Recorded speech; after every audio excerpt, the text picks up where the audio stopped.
दोस्तों हमेशा की तरह फिर से स्वागत है एक बार हमारे यूट्यूब चैनल संघर्ष क्लासेस मैथमेटिक्स में। दोस्तों इस चैनल के द्वारा आपको मैथ की और हिंदी की दोनों की वीडियो आपको देखने को मिलेंगी। ठीक है दोस्तों, अगर आपने अभी तक हमारे चैनल को सब्सक्राइब नहीं किया है तो सब्सक्राइब जरूर कर लें। ठीक है, तो दोस्तों आज हम लोग अतिशयोक्ति अलंकार के बारे में जानेंगे। ठीक है, तो दोस्तों इसकी परिभाषा जान लेते हैं पहले। जहाँ काव्य में किसी प्रशंसा या बात को बढ़ा चढ़ाकर बताया जाए वहाँ अतिशयोक्ति अलंकार होता है। जहाँ काव्य में किसी प्रशंसा या बात को बढ़ा चढ़ाकर बताया जाए वहाँ अतिशयोक्ति अलंकार होता है। ठीक है, जैसे कि अपनी भाषा में अगर हम आपको समझाएं तो किसी बात को मतलब कि और बढ़ा चढ़ाकर कर दी जाए। ठीक है, जैसे किसी को किसी ने मारपीट हो गई किसी से, अगर किसी ने बोल दी कि उसको बहुत मारा, गोली मार दी या कुछ कर दिया। ठीक है, तो बढ़ा चढ़ा कर बात कर देना।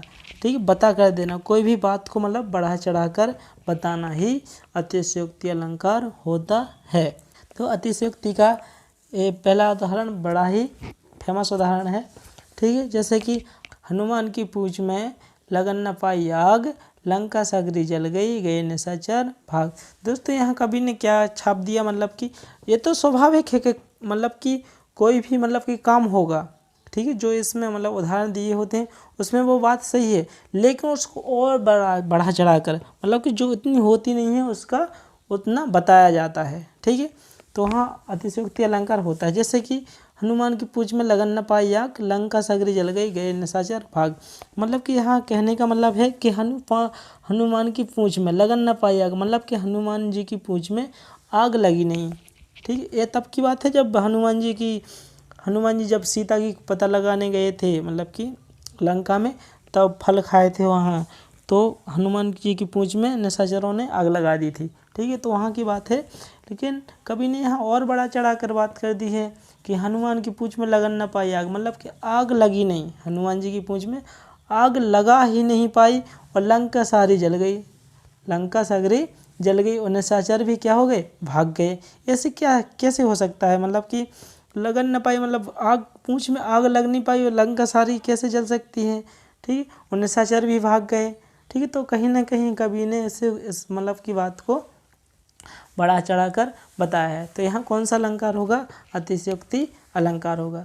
दोस्तों अगला उदाहरण देख लेते हैं।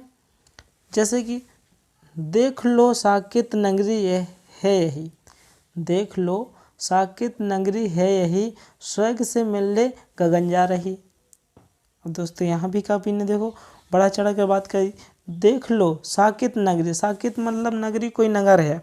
ठीक है, साकेत नगरी या तो अयोध्या को बोल सकते हैं। ठीक है, तो साकेत नगरी कोई नगर, कि इतने बड़े बड़े मकान, ऊंचे मकान बने हैं।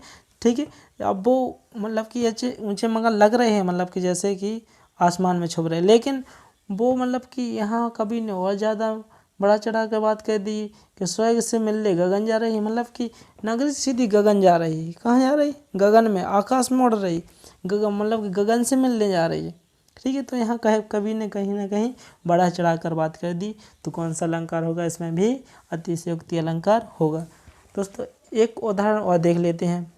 ठीक है, जैसे कि आगे नदियाँ पड़ी अपार, आगे नदियाँ पड़ी अपार, घोड़ा कैसे उतरे पार, राणा ने सोचा इस पार, तब तक चेतक था उस पार। कि जब चेतक थे ना जो लड़ाई लड़ रहे थे, तो एक बहुत बड़ी नदी थी। क्या थी, नदी, और बहुत कि प्रवाह था उसमें, और बहुत चौड़ी नदी थी। ठीक है, तो आगे नदियाँ पड़ी अपार, बहुत बड़ी अपार कि बहुत बड़ी थी। ठीक है, घोड़ा सोच रहे थे वे कि घोड़ा कैसे उतरे पार, कि घोड़ा कैसे जाएगा। राणा प्रताप जी सोच रहे थे कि उस पार कि कैसे जाएगा घोड़ा, इतनी चौड़ी नदी है। तो राणा ने सोचा इस पार, कि घोड़ा पर बैठे हुए महाराणा प्रताप ने सोचा कि उस पार कैसे जाएंगे, सोच ही रहे थे। तब तक चेतक था उस पार, तब तक चेतक था उस पार, कि वो सोच नहीं पाए, सोच ही रहे थे, तब तक चेतक नदी को पार कर गए। कैसे हो सकता है, कि कहीं ना कहीं कवि ने यहाँ भी बड़ा चढ़ाकर बात की है। तो यहाँ कौन सा अलंकार होगा, अतिशयोक्ति अलंकार। दोस्तों मैं आशा करता हूँ आपको यह अतिशयोक्ति अलंकार अच्छे से समझ में आया होगा। जहाँ कही गई बात को कैसी मतलब कि जहाँ किसी बात को बढ़ा चढ़ाकर किया जाए तो वहाँ अतिशयोक्ति अलंकार होता है। तो दोस्तों अगर ऐसे ही अलंकार की और वीडियो पाना चाहते हैं तो कमेंट में ज़रूर बताइएगा। दोस्तों मिलते हैं अगले वीडियो में, तब तक के लिए जय हिंद दोस्तों।